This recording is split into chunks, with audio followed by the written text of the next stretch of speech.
Did you know that on April 22nd, 2025, the FDA announced a new initiative? They want to remove petroleum-based food dyes from the American food system. So what does this actually mean? Let's talk about it.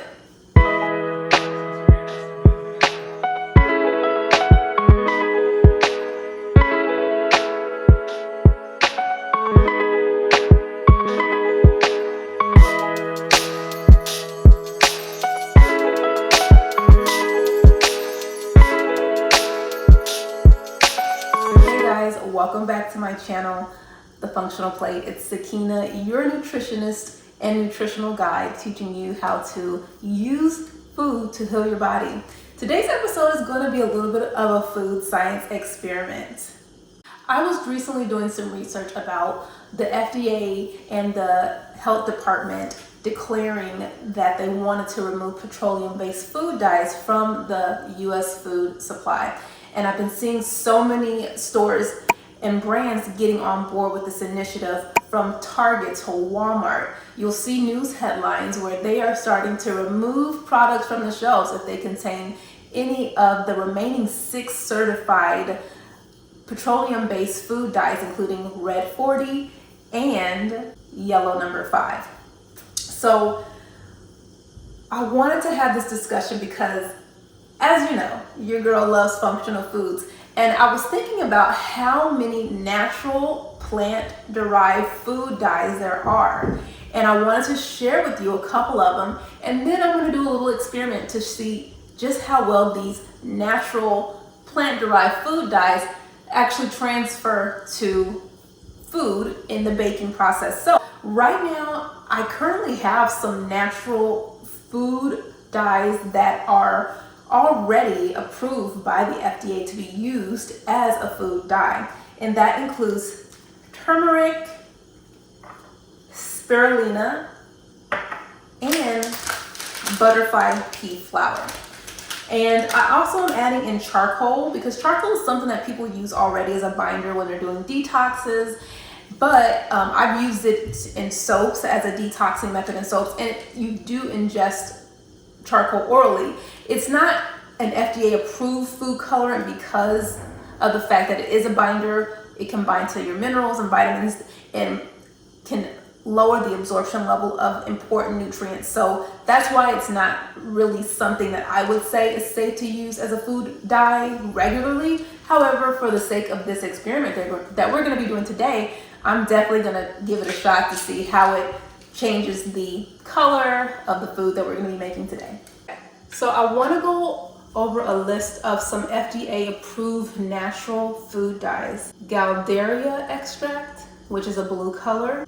Butterfly pea flower extract, which is also a blue color.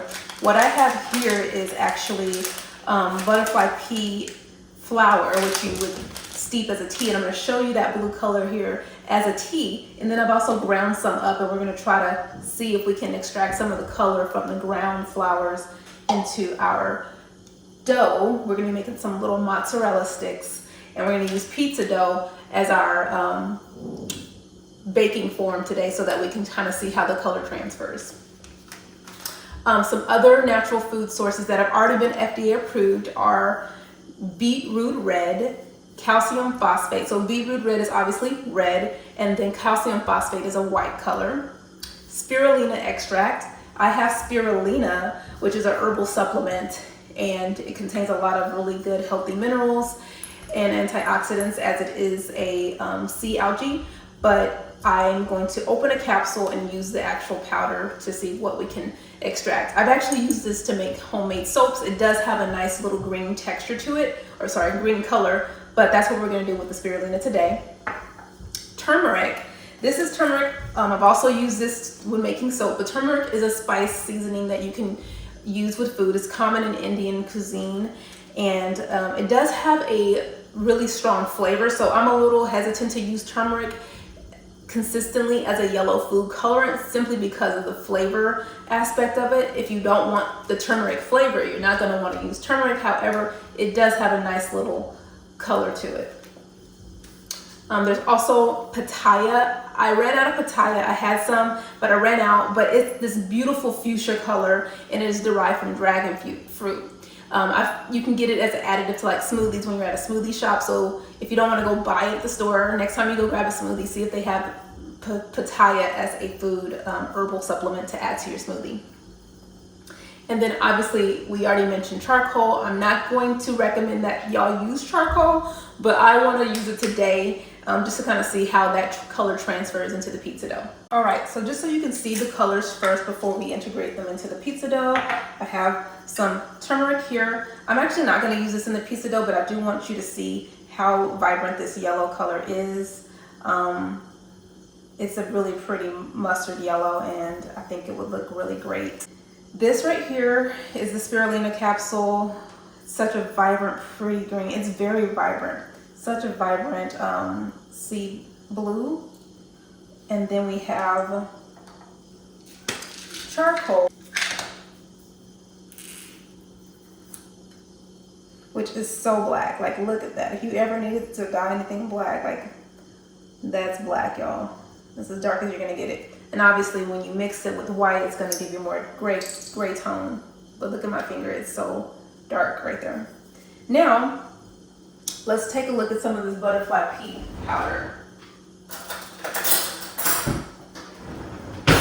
I've ground it up as much as I can, and my bullet blender, that Magic Bullet blender is so good at pulverizing things, and I was not able to really get it as pulverized as I wanted it to be. But there's definitely tinges of color there, and I have a feeling that once it's incorporated with the dough, it will start to bleed out. The color will start to bleed out. But just for education's sake, so you can kind of see what this beautiful flour looks like, this is what the dry flour looks like here. And then I have some in my little tea steeper here already, and let's just take a look. I'm gonna put that in here in this glass, and we are going to pour some warm hot water over that and watch how that color is extracted from that tea.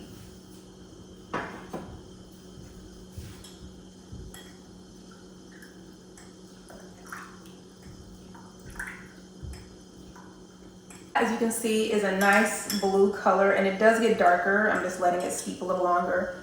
Also, the water turned off earlier. It's not as hot as it was when I first boiled it. But that just gives you an idea of just how blue it is and the color that you will get from butterfly pea. All right, so take a look at this butterfly pea tea. You look at how vibrant that blue color is. It's taken some time to steep, and you can just see that vibrant color coming through. Yeah, it doesn't have a strong flavor, so I would say it's similar to maybe chamomile. All right, so what I have here is I have some floured wax paper and a little chunk of pizza dough. I'm actually going to be making some pizza later for lunch, but I wanted to have some fun with the dough and the food colorants, and I wanted to, oh gosh, I think I got some charcoal on it already. But we're gonna roll this out, and we're gonna make some mozzarella sticks. I have some slices of some really good mozzarella, by the way. The purpose of this experiment is literally just to test out the color and see how it transfers during the baking process. So we're gonna use the butterfly pea powder, the spirulina, and the charcoal, and see how that transfers. All right, so this is our first pizza dough. Let's use this one, and I'm gonna use the butterfly pea powder. I'm just gonna take that dough and mush it in and then I'm gonna ball it up so that it's all distributed throughout the dough as much as possible. And then I'm gonna roll it out again before putting the piece of mozzarella. This is more of an experiment than it is a delicious snack, I'll tell you that much. But you can already see the color transferring into the dough as I roll it out here. So you can see how the dough is kind of having like more of a blue color there. So that looks really nice. And I think maybe with the moisture from the mozzarella, that'll also help. So I'm just gonna take this little piece of mozzarella and roll the dough. Eat that with the spirulina.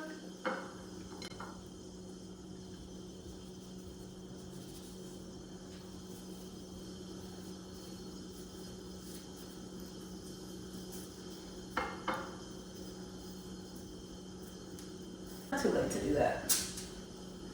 All right, and then lastly we have our charcoal.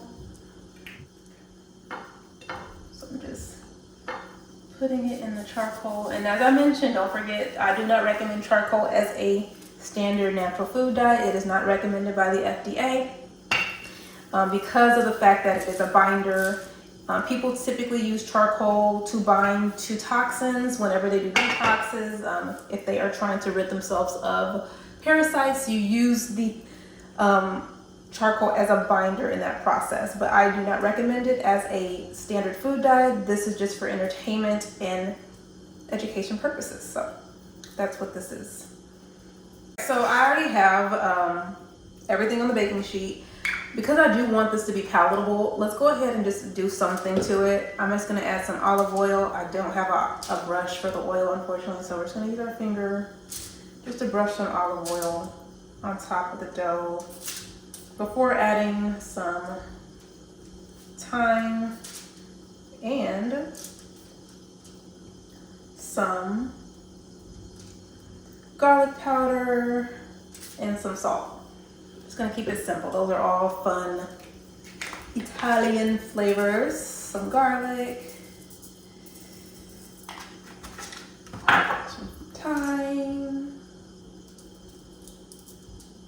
If you had rosemary, I have, I'm growing rosemary in my herb garden. So if I had some fresh rosemary, I would definitely use fresh rosemary because I love the flavor of rosemary. Then I'm gonna take some salt and just do a little smidgen of salt like so. So now we have our dough. If you want more olive oil, you can do more olive oil, or you can just stop up the olive oil on the side there. So it's olive oil on the bottom and on top. And we are ready to go and place this in the oven until it's nice and brown and golden. And then we're gonna be able to see what this looks like food coloring wise.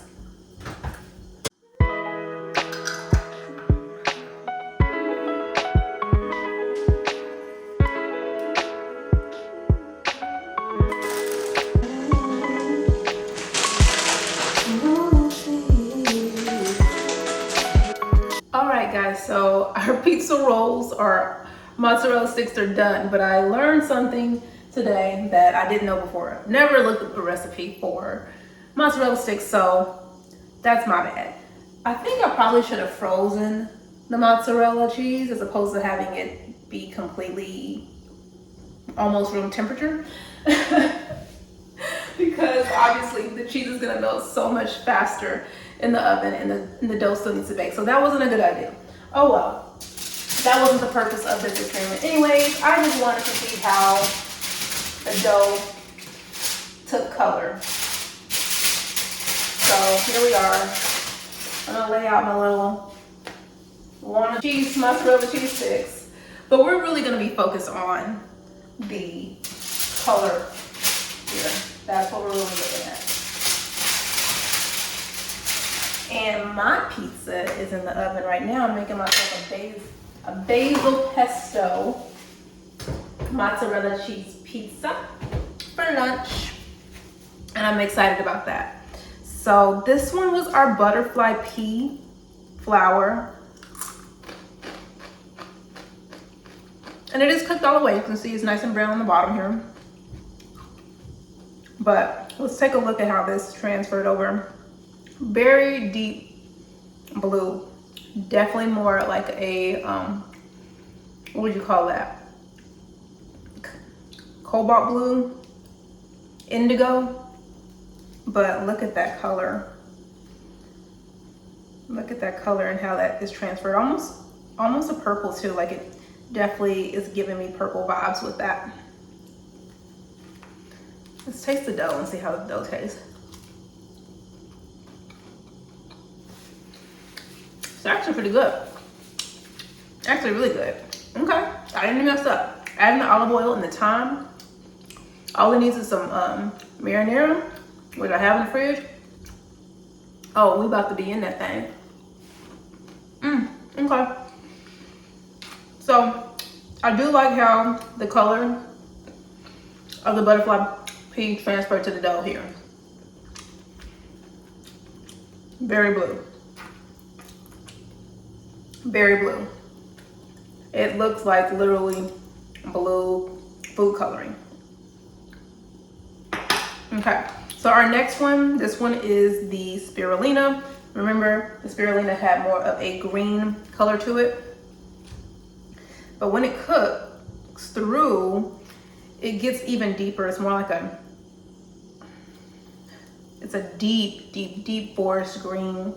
It's not like a vibrant green. You can just see that here. I'm not sure how I feel about that color-wise. Like, that's not giving me the green that I want. It almost looks gray if you're not careful. You have to look really closely to see the green color. But still tasty. And then lastly, we have our charcoal. That's super good. I'm just really surprised at how tasty olive oil with dough, some salt, some thyme is. It's very flavorful. It's really good. Okay, our last little cheese roll here is the charcoal. Split that open for y'all. See how that charcoal goes through. Once again, it started off as like a dark black, but once you cook it and it mixes in with the dough, it does get a little bit lighter unless it's heavily concentrated in a certain area. So fun. I wish I would have had some pitaya to do this experiment with. That bright pink color would have been really fun to play with. But there you have it. Natural food colors for full whole health. If you like this video, be sure to give me a thumbs up. If there's any food additives or colors that you use that are naturally derived from different food sources, drop them in the comments so that other people can know, like, you can use this for this, or you've used this. You know, there's a wealth of knowledge out there and a lot of herbs. I don't know everything, I only know some things, and so I want to play with what I knew. But definitely be sure to share any food tips you have here. And if you like this video, let me know. I hope to have more similar to it, and I'll see you guys next time. Bye.